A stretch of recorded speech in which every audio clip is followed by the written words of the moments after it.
What would you do if the person who was supposed to love you most in this world looked you in the eyes and said, "You are not my son anymore"? This is the story of Jackson. A boy who worked, survived, and endured while the woman who called herself his mother gave everything to a son who never earned it. But what Jackson didn't know, what none of them knew, was that the truth buried 18 years ago was about to shatter all of them. It was an ordinary Tuesday when Jackson's world ended. He had just finished his shift at the grocery store down the block, the same job he'd held since he was 15. He walked home with his younger brother Marcus, talking about nothing important. Then he saw it, parked right in the driveway like it belonged there, a brand new BMW, gleaming silver. His mother stood nearby, and at her feet were 3 black trash bags filled with his clothes, his hoodie, his sneakers, his school notebooks. She handed the car keys to Marcus, who ran around the car with excitement. Then she turned to Jackson and said, "$500 is missing from my credit card. You stole it. You're disowned." Jackson had never stolen a single dollar in his life. He had worked for every cent he'd ever spent. He had gone without new clothes since he was 10. He had sat alone at every school event because she never showed up. He had eaten school lunch on a reduced plan while his younger brother wore brand new sneakers every few months. Marcus stepped forward nervously holding a Nike box. "Mom, I used the card. I needed the sneakers. I forgot to tell you." It wasn't Jackson. Jackson turned to her, desperate. "Mom, you see, it wasn't me. It was never me. Please, can I come inside?" She looked at the box. She looked at Marcus. She looked at Jackson. And she said, "You're 18 now. These bags are yours. Take them and go. If I see you on this property again, I'm calling the police." She turned her back, walked inside, and closed the door. And Jackson stood on the street with everything he owned in 3 garbage bags and one question screaming inside him, "Why does she hate me so much?" Jackson called the only person he knew would come without questions. His best friend Tiago.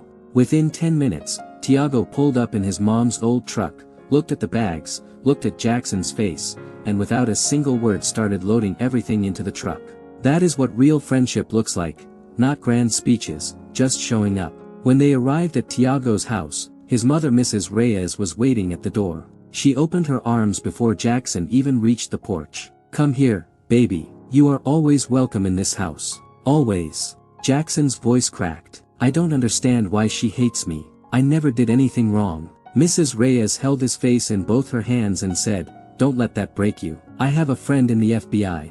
If there's something to know about your situation, we are going to find it." That night Jackson had a real meal, a real room, clean clothes, and for the very first time in his life he fell asleep in a home where he felt like he belonged. He whispered quietly before closing his eyes, "No one has ever been this kind to me in my whole life. I used to wish I had been adopted into a different family. I used to think things would be so different." Mrs. Reyes smiled softly. "Get some rest, sweetheart. Everything will make sense soon."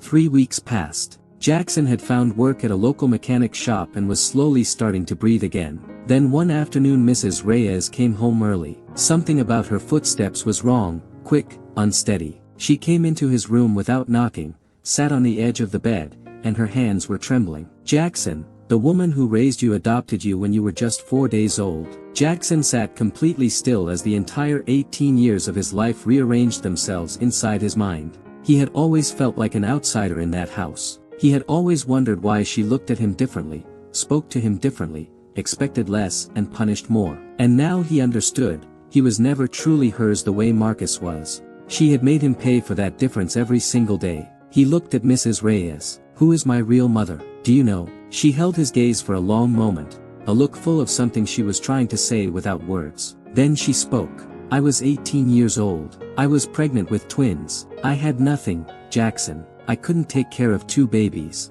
I had to give one of you up. I thought if I gave one of you to someone who had more, that child would have a better life." Jackson couldn't speak. He heard footsteps in the doorway. He turned around. Tiago was standing there, tears running down his face. His best friend. His brother in every way that had mattered for years. His twin.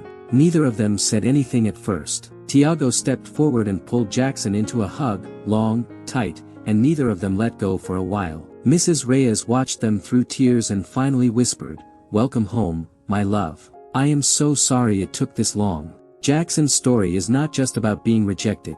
It is about the difference between the people who are supposed to love you and the people who actually do. Not everyone given the title of mother or father will live up to it. And not everyone without that title will fail. Sometimes the family you are born into is not the family you were meant to belong to. Sometimes the universe has to break something apart, painfully and unfairly, just to put you back where you were always supposed to be. Jackson spent 18 years wondering why he wasn't enough. But he was always enough. The love was always there. It was just waiting on the other side of the truth. If this story touched your heart, drop a comment below and share it with someone who needs to hear it today. Subscribe for a new story every week, and we will see you in the next one.